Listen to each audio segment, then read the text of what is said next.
In the early morning, Princess Adaobi and her maid set out from the palace for a walk to the stream. As they strolled, villagers greeted them with respect. The princess and her maid continued on, enjoying the peaceful atmosphere. Upon arriving at the stream, Princess Adaobi removed her clothes and bathed in a secluded area, away from prying eyes. This was a habit she developed since childhood, finding solace in the stream's tranquility. After her bath, as they made their way back to the palace, disaster struck. Princess Adaobi suddenly cried out in pain, having been bitten by a snake. Ijeoma, one of the maids, rushed back to the palace, breathless and frantic. She informed King Elliot and Queen Juliana of the snake bite, sending the royal couple into a panic. The king swiftly dispatched 5 guards to retrieve his daughter. Ijeoma led them to Princess Adaobi, who lay helpless on the ground. One of the guards carefully lifted her onto his shoulders and hastened back to the palace. Upon their return, the king summoned Native Doctor Azubikwe, renowned for his exceptional healing skills and kindness. The doctor arrived promptly, bearing herbal remedies to treat the princess. Under Native Doctor Azubikwe's guidance, Princess Adaobi received treatment, using the herbal medicine day and night.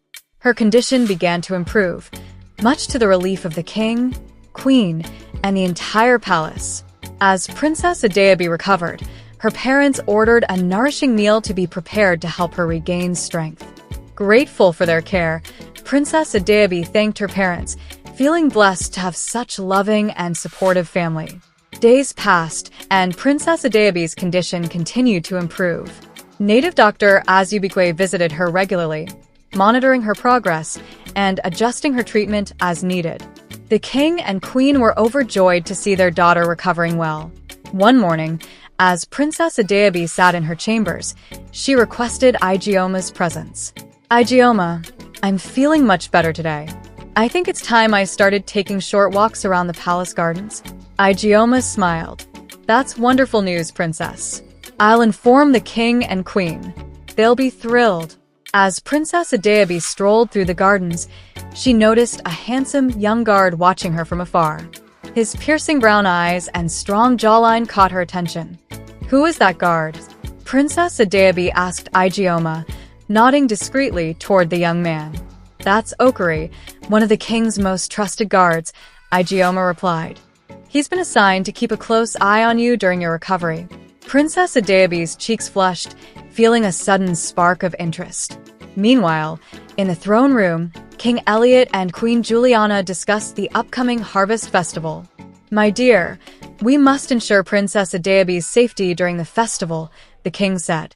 "Her recovery is paramount." "I agree," the queen replied. "Perhaps we can limit her interactions with the public?" Just then, Native Doctor Azubikwe arrived with an update on Princess Adaobi's condition. "Your Majesties, I'm pleased to report that Princess Adaobi will make a full recovery.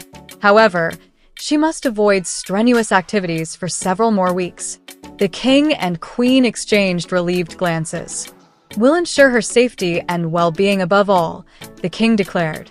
As the harvest festival approached, Princess Adaobi found herself looking forward to seeing Okorie again. Little did she know, their paths would cross more often than she anticipated. The day of the harvest festival arrived, and the kingdom of Umuofia buzzed with excitement. Princess Adaobi, now stronger, looked forward to participating in the celebrations. As she prepared for the festival, Okorie, the handsome guard, was assigned to escort her. Princess Adaobi's heart skipped a beat whenever their eyes met. At the festival grounds, the kingdom's people gathered to give thanks for the bountiful harvest. King Elliot and Queen Juliana presided over the ceremony, with Princess Adaobi by their side. As the festivities began, Princess Adaobi and Okorie strolled through the stalls, admiring the vibrant displays of fruits, vegetables, and handicrafts. Suddenly, a commotion erupted near the palace entrance. A group of masked men, armed with machetes, stormed the festival grounds. "Protect the royal family," Okorie shouted, swiftly positioning himself between Princess Adaobi and the attackers. The king's guards rushed to defend the palace, engaging the masked men in a fierce battle. In the chaos, Princess Adaobi found herself separated from Okorie. Fearing for her safety, she sought refuge behind a nearby stall. As the fight raged on, Princess Adaobi heard a faint whisper in her ear. "Don't move, princess. I'll keep you safe." She turned to see Okorie, his eyes locked intensely on hers. Okorie shielded Princess Adaobi from harm, his sword clashing with the attackers. The princess watched in awe as he skillfully took down several assailants. King Elliot and Queen Juliana, meanwhile, were whisked away to safety by their loyal guards. Native Doctor Azubikwe tended to the wounded, using his herbal remedies to stabilize them. As the battle subsided, Okorie guided Princess Adaobi to the palace, ensuring her safety above all. The princess's heart swelled with gratitude and admiration for her brave protector. Upon reaching the palace, the king and queen reunited with their daughter, overjoyed to see her unharmed. "Okorie, your bravery will not go unrewarded," King Elliot declared. "You shall be honored at the next council meeting." Okorie bowed humbly. "My duty is to protect the royal family, Your Majesty." As the kingdom began to rebuild, Princess Adaobi couldn't shake off the feeling that the attack was more than just a random act of violence. That night, she requested Okorie's presence in her chambers. "Okorie, I sense something deeper behind this attack," Princess Adaobi said, her voice barely above a whisper. "Can I trust you to investigate?" Okorie's eyes locked onto hers. "I'll uncover the truth, princess. I swear it." With that promise, Princess Adaobi and Okorie embarked on a perilous journey to unravel the mysteries surrounding the attack. Okorie started his investigation, discreetly gathering information from the kingdom's guards and villagers.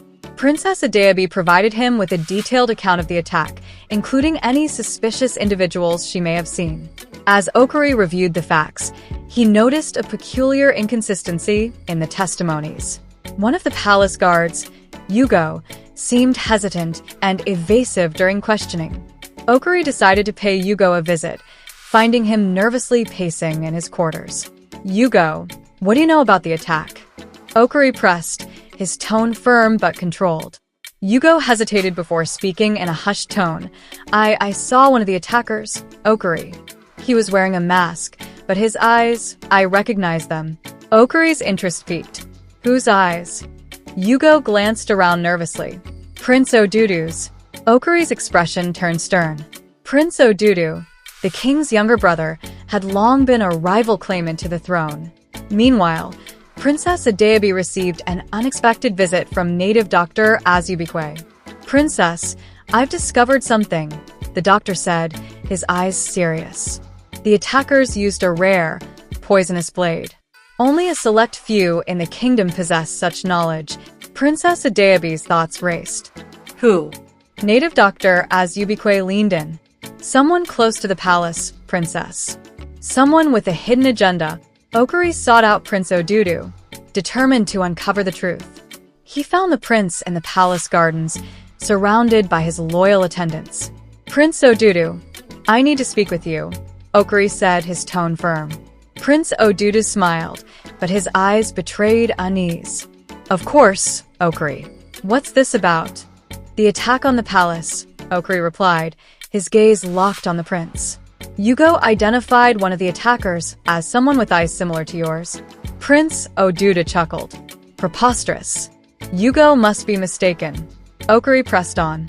"I've also discovered that the poisonous blade used in the attack is linked to your personal guard." The prince's smile faltered. "You're accusing me of treason?" Okorie's expression remained neutral. "I'm seeking the truth, Prince Odudu. If you're innocent, cooperate with me." Prince Odudu's attendants moved to intervene, but the prince waved them off. "Very well, Okorie. I'll answer your questions." As Okorie questioned Prince Odudu, Princess Adaobi met with Native Doctor Azubikwe. "Doctor, what do you know about Prince Odudu's involvement?" Princess Adaobi asked. Native Doctor Azubikwe hesitated. "Princess, I've treated Prince Odudu for a rare condition. His eyes, they're not like others." Princess Adaobi's curiosity piqued. "What do you mean?" The doctor leaned in. "Prince Odudu's eyes are unnatural. Some say he made a dark pact for power.